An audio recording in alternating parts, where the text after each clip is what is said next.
Olá, hoje é dia 22 de fevereiro de 2017. As mulheres entre 50 e 69 anos de idade já podem agendar o exame gratuito de mamografia na carreta do programa Mulheres de Peito. Para marcar o procedimento é preciso telefonar para o número 0800 779 0000 de segunda a sexta-feira, das 8 horas da manhã às 5 da tarde. É preciso ter em mãos o número do cartão SUS, endereço, telefone de contato, data de nascimento e nome completo dos pais. E não há necessidade de pedido médico. O exame de mamografia é realizado no local mais próximo da casa da paciente, num dos mais de 300 serviços do SUS com mamógrafo. Veja agora os destaques desta edição. Representantes de entidades debatem os direitos das pessoas com vírus HIV.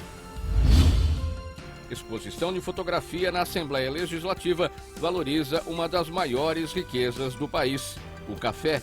Agora no Jornal da Assembleia.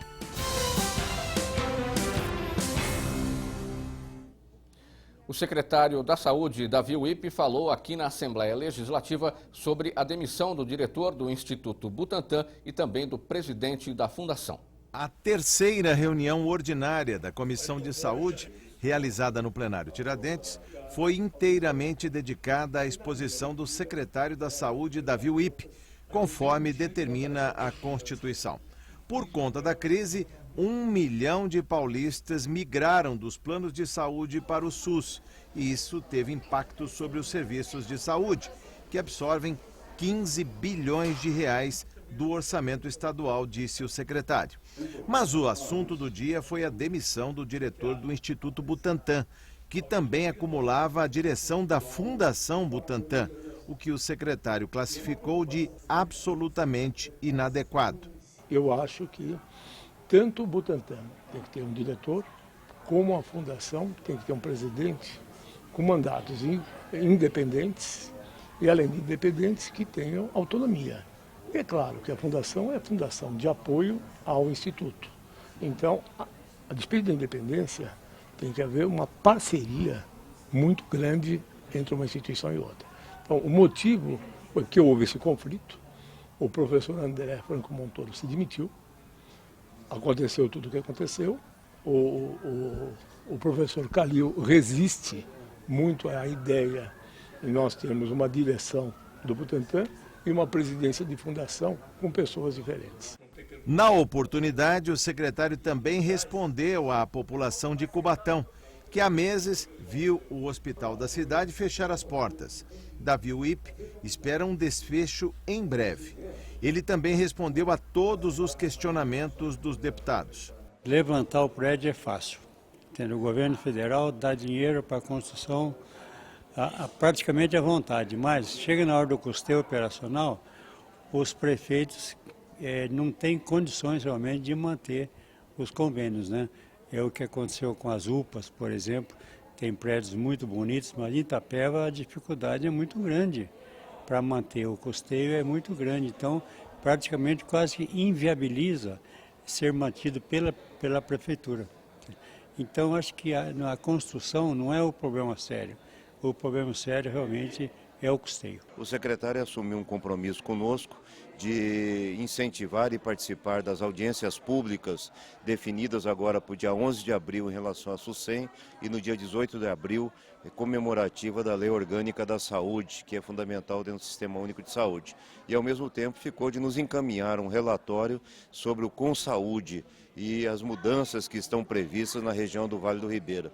Então eu acho que é uma oportunidade e um respeito à Assembleia, atendendo a uma determinação da Constituição Estadual. Foi uma reunião altamente produtiva. O secretário Davi Wippe veio fazer sua prestação de contas quadrimestral e fez uma exposição assim, muito ampla de tudo aquilo que a Secretaria da Saúde está realizando e tem realizado em todo o estado de São Paulo.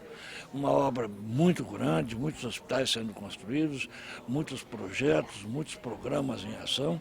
Enfim, nós acreditamos que a Secretaria agora está nos trilhos e está caminhando de acordo com aquilo que a gente espera. Com o aumento dos casos de febre amarela no Brasil, cresce a procura pela vacina. Nós vamos conversar agora com a repórter Priscila Silvério. Ela está no Instituto de Infectologia Emílio Ribas e tem outras informações sobre este assunto. Priscila.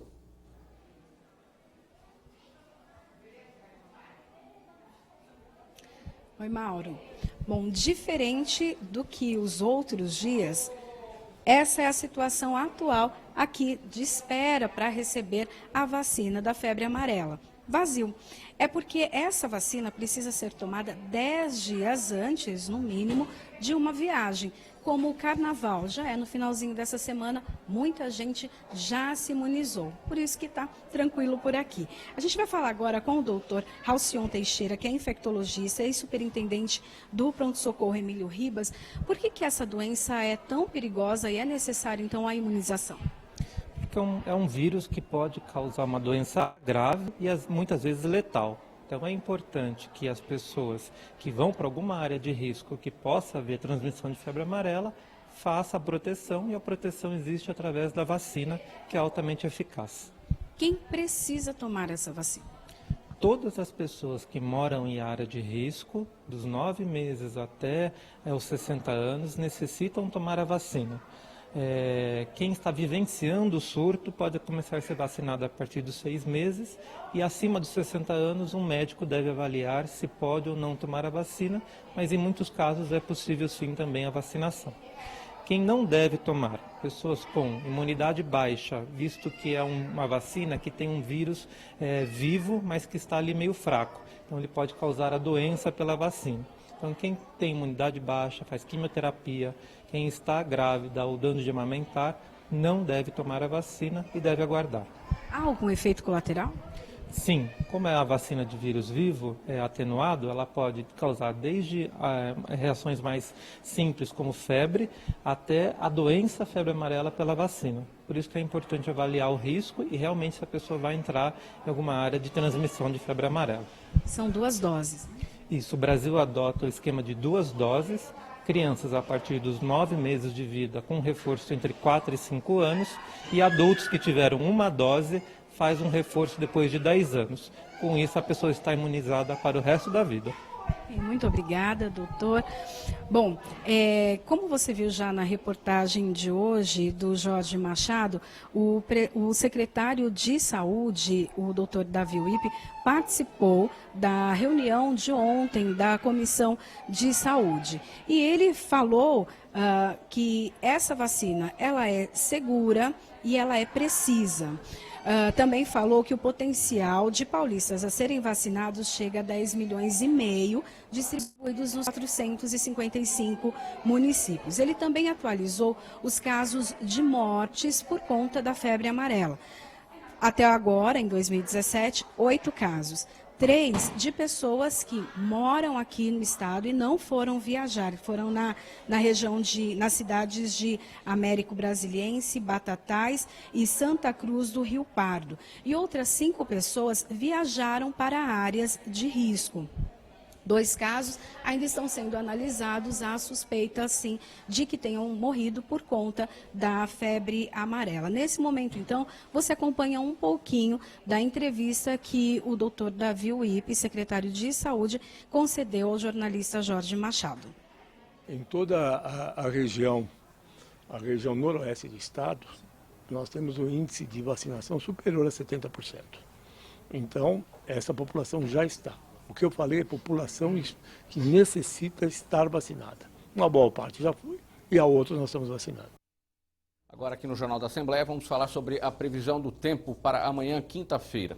Em São Paulo, o sol aparece forte pela manhã e podem ocorrer pancadas de chuva à tarde e à noite. A temperatura deve chegar aos 33 graus. Em Campinas, o sol aparece encoberto pelas nuvens, com chance de pancadas rápidas de chuva. A máxima prevista é de 32 graus. Em São José dos Campos, o sol aparece pela manhã e a temperatura sobe. A máxima deve alcançar os 35 graus. Em Sorocaba, sol entre nuvens e risco de chuva rápida no final do dia. Os termômetros podem atingir os 33 graus. Em Ribeirão Preto, o dia começa ensolarado, com possibilidade de pancadas de chuva à tarde e à noite. A temperatura deve atingir os 33 graus. Você vai ver a seguir, representantes de entidades debatem os direitos das pessoas com o vírus HIV. A gente volta em instantes.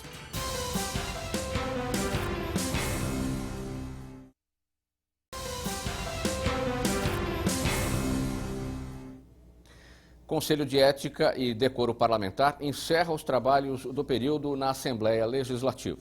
Com Com apenas um item na pauta para a ciência dos parlamentares, a reunião do Conselho de Ética da Assembleia Legislativa de São Paulo, presidida pelo deputado Coronel Camilo, do PSD, apresentou o processo 292 de 2016. As duas denúncias que aportaram ao Conselho nesse período, elas foram levadas a cabo.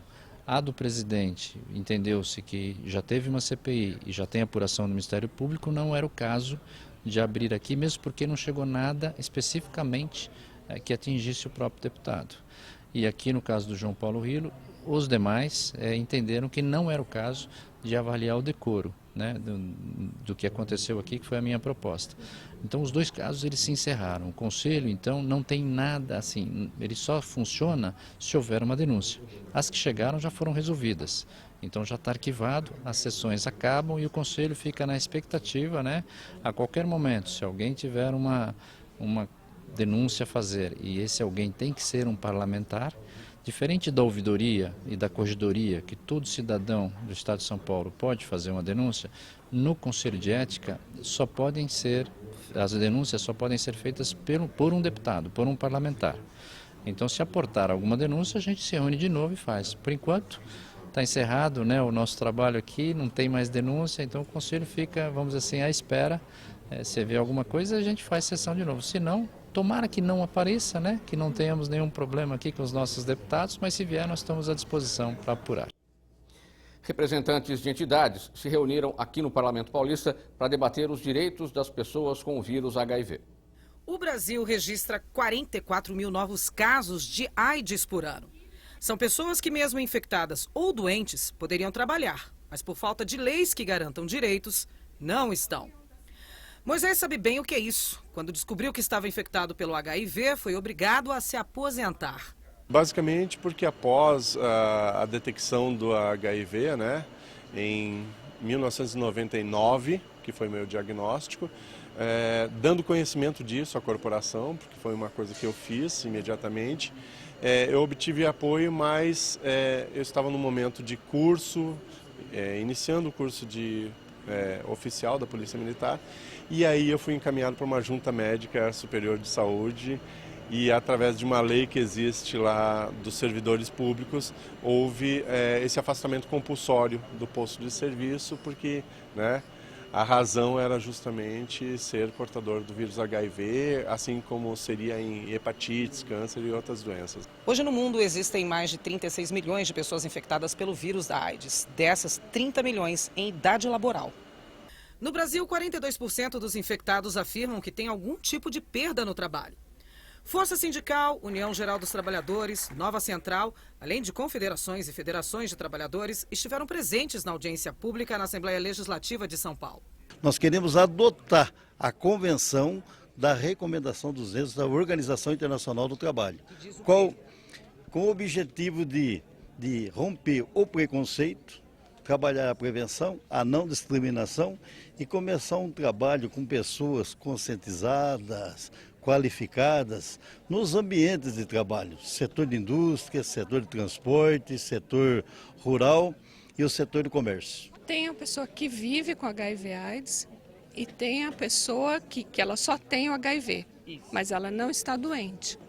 Essa pessoa, estando bem, ela tem o direito de trabalhar. A audiência trouxe a recomendação 200 da OIT, Organização Internacional do Trabalho, para ser discutida. Aprovada em 2010 em Genebra, ela aconselha a elaboração de políticas públicas nacionais que minimizem o preconceito e a discriminação no local de trabalho, além de políticas de prevenção, apoio, tratamento e atenção para portadores do HIV. Acho que o grande trabalho da Assembleia de todos nós é na conscientização de todos, do empresário, né, da pessoa que está sendo vítima, mas principalmente também na conscientização da prevenção. A quantidade de pessoas hoje atingidas com vírus, a gente sabe que são milhões. E sem se falar que muitas ainda não foram ainda identificadas, né, que você ainda não sabe se tem. Só quando se faz um exame ou quando você tem algum tipo de doença, detecta. Então ainda, todas as estatísticas que se tem no mundo, mesmo por alguns lugares, elas são um pouco fantasiosas ou incertas, né? Nós temos que prevenir. Prevenir é sempre melhor do que remediar. Vamos falar mais um pouco da previsão do tempo para amanhã em outras cidades do interior e do litoral do estado. Em Santos, o dia começa ensolarado com possibilidade de pancadas de chuva à tarde e à noite. A temperatura vai até os 34 graus. Em São José do Rio Preto, sol e nuvens durante todo o dia e chance de pancadas de chuva. A temperatura alcança os 33 graus. Em Mogi das Cruzes, o sol brilha forte e pode chover à tarde e à noite. A máxima chega aos 32 graus. Em Piracicaba, o dia começa ensolarado, com possibilidade de pancadas de chuva à tarde e à noite. A temperatura alcança os 33 graus.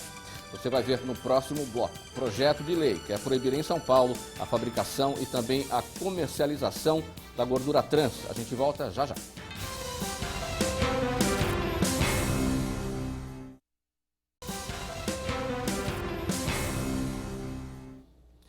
Um projeto de lei de autoria do deputado Afonso Lobato, do Partido Verde, pretende proibir em São Paulo a fabricação e a comercialização da gordura trans. No mercado, o consumidor olha, pesquisa preço. Mas será que todos leem os rótulos? Nunca prestou atenção se o produto que a senhora leva para casa para ser consumido tem ou não gordura trans? Não. Não sabe que ela faz mal? Não, nunca reparei. Não sabe que ela está na maioria dos alimentos? Também não. Nunca prestei atenção.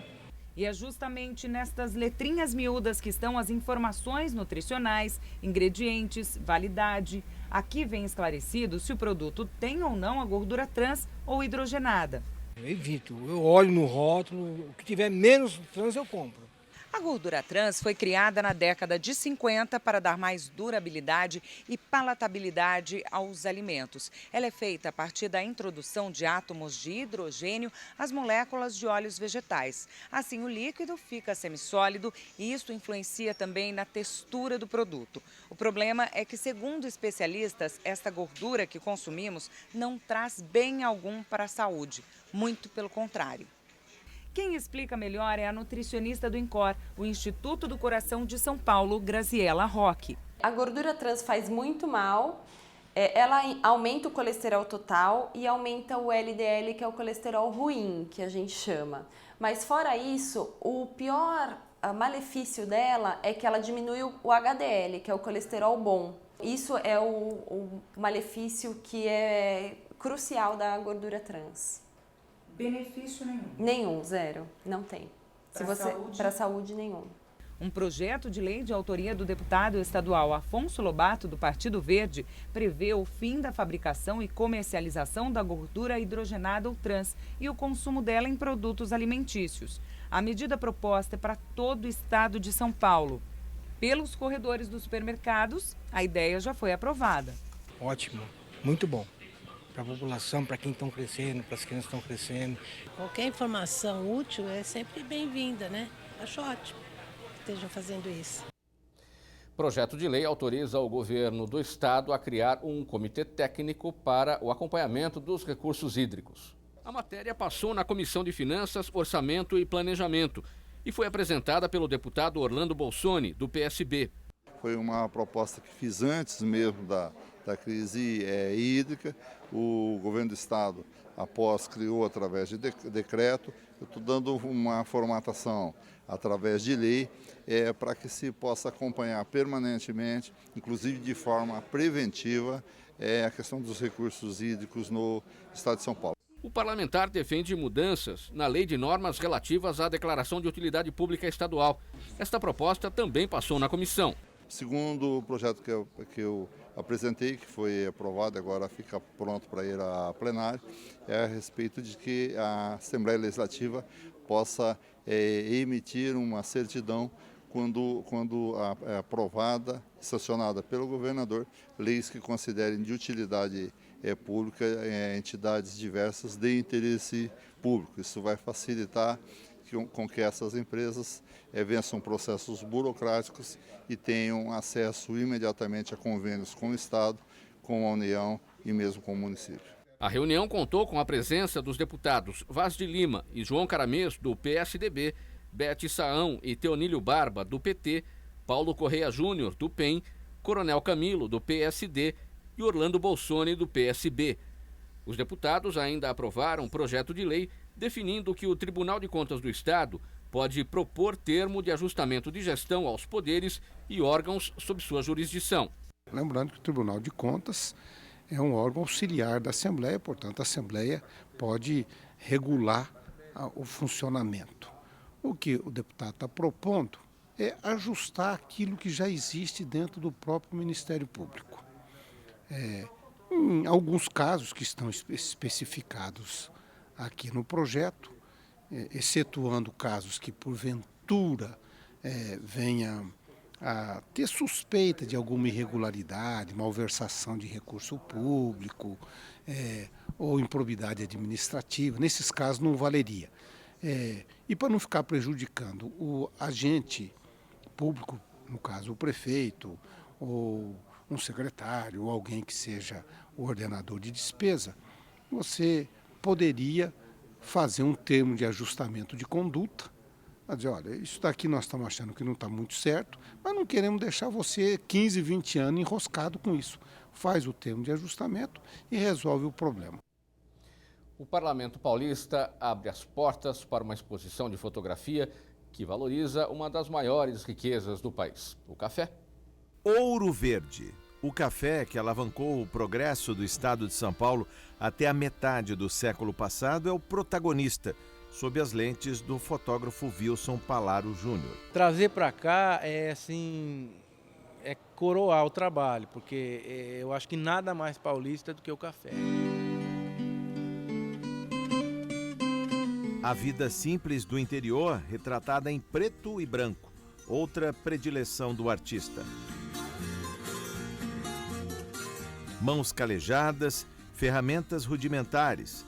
Wilson busca a essência do trabalho nas lavouras do café de outros tempos, quando a força dos braços era a regra, herança de um passado escravocrata. Um amigo que é pintor, ele me pediu para levar ele até um cafezal e tirar uma foto de um pé de café, porque ele queria pintar um pé de café e não sabia como é que era, um pé de café.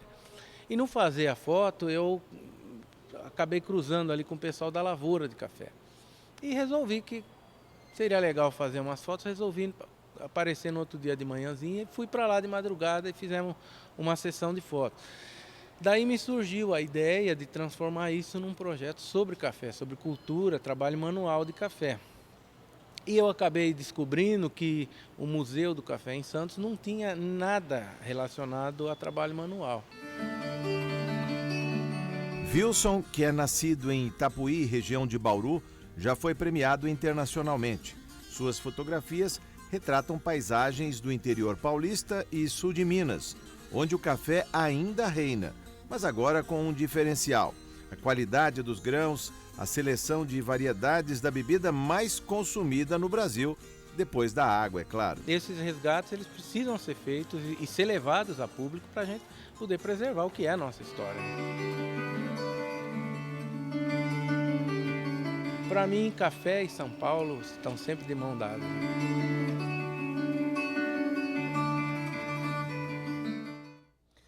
Olha, essa exposição, Raízes do Ouro Verde, pode ser vista até a próxima sexta-feira, dia 24, no Espaço Quinto Centenário, aqui da Assembleia Legislativa. Veja agora a previsão do tempo para amanhã em mais cidades do interior do estado. Em Franca, dia ensolarado, com risco de pancadas de chuva à tarde e à noite. A máxima pode atingir os 31 graus. Em Bauru, sol e nuvens, com chance de pancadas de chuva à tarde e à noite também. A temperatura chega aos 34 graus. Em Limeira, dia ensolarado e possibilidade de pancadas de chuva. A máxima atinge os 34 graus. Em Marília, dia de sol e aumento de nuvens com risco de chuva rápida. A máxima prevista por lá é de 33 graus. O Jornal da Assembleia termina aqui. Você pode acompanhar toda a programação da TV Assembleia SP no portal al.sp.gov.br. A gente volta amanhã, quinta-feira. Tchau, combinado? Até lá.